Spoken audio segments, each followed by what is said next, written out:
It is Sunday the 28th of July 2019. You might just be able to hear the pans bubbling away on the cooker because I'm having a bit of a kitchen day today where I'm making some gooseberry and strawberry jam and also desperately trying to use up our stock of quail eggs. So we have more quail eggs than we can shake a stick at the minute, so I'm just boiling up 72 of them to make into a salad, and then next to it we have the strawberries and gooseberries.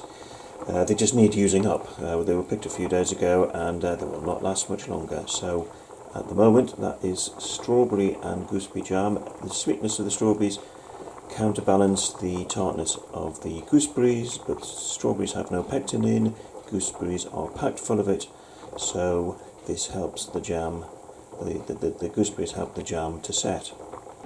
The quail eggs have now been boiled, and as you can see they are now ready in a salad, ready for lunch. We've finished making the strawberry and gooseberry jam. We have one of the jars there, so it's 9 jars, so 2 large ones and 7 small ones. This is the hedge, the hawthorn hedge along the side of our far side plot. As you can see, it is quite significantly overgrown, needs quite a bit of work doing to it, so we've already made a start, and at this end of the hedge you can see it's been cut back by quite a significant amount. Some of it was done a few days ago, but today we did quite a bit more of it, and that was as far as we got. Sadly, that one in the middle there, it was too thick for our loppers to take off, so we're going to have to get up there and cut it off. Now the important thing is that none of the hedge clippings go to waste. What we do is we feed them to our goats, and on our far side plot here we have our holding pen for the goats where we put the billies when the nannies are in heat. So we decided to put 4 of them in there today. We put Snow, who's our big billy, Perky, and the 2 youngest kids, and you'll probably be able to hear them now. So they've been feasting today on the hawthorn. As you can see, they've still got a reasonable amount left, and in fact it looks as though Perky has retired for the day, and Snow as well. So we'll leave the goats in here overnight, and in the morning we will feed them with a few branches that didn't go in today. Now, one of the things that's been happening this year is that the bees have been on swarm overdrive. So on our apiary here we have 9 hives, all of which are swarm hives from this year, and those hives have been successful. They have been very busy, and in fact we actually noticed that one of them was very, very busy. It's this one here that I'm standing next to. And today David had a quick look inside that hive and found that it was pretty much filling up most of the space within that hive, and we therefore took the decision that we'll put a super on it. That's the box at the top where the honey crop, the surplus honey, is stored by the bees. Now, I think the chances of getting honey crop off a hive where the swarm in it is only a month old I think the chances are remote. But if you don't put a super on, then you never know.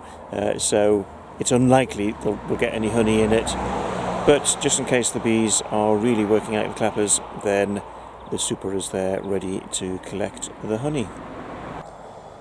What we've also been picking today are the broad beans. So they go back home, they'll be shelled, and they will go into the freezer.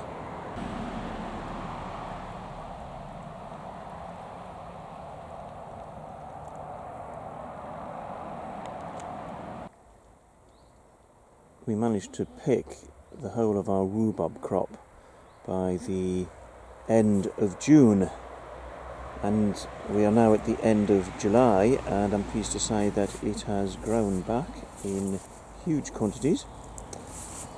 So we'll be doing lots of rhubarb recipes, but also once a week when we take the eggs up to the shop in High Spen where they're sold, we also take up a sack of rhubarb as well, and it's sold in the shop as well. Something else that's new today is this roosting perch that we added to our main hen house.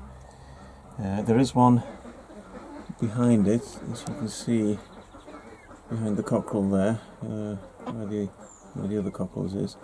Now that one up against the wall there has been here for as long as we've been using this as a hen house, but we decided to add the extra roosting bar in because there's an awful lot more chickens at the moment. We were given 7 chickens through the week by somebody who just didn't have time to be able to keep them, so he gave us the 7 chickens and his hen house, which we haven't actually installed yet on the allotment. But the 7 chickens are mixing in with the flock now, and also we have 22 chicks that we bought about, I can't remember, I think it was about May when we bought them, and they have grown very rapidly, and we've still got the 22. The chick house that they are in is just now too small for all 22, so every evening I take about 10 of them out of there and put them here in the main hen house, so that they've got much more space. So again, the roosting bars are good for them as well. And what we've also found is that the 4 ducklings that we've hatched a couple of months ago, they have moved into this hen house for their evening roost as well. So it's quite a busy hen house. It's a good size though, so there's easily room for a lot more chickens in here, but at the minute they're all looking rather pleased with their new perch. That's the ducklings there behind the brown duck.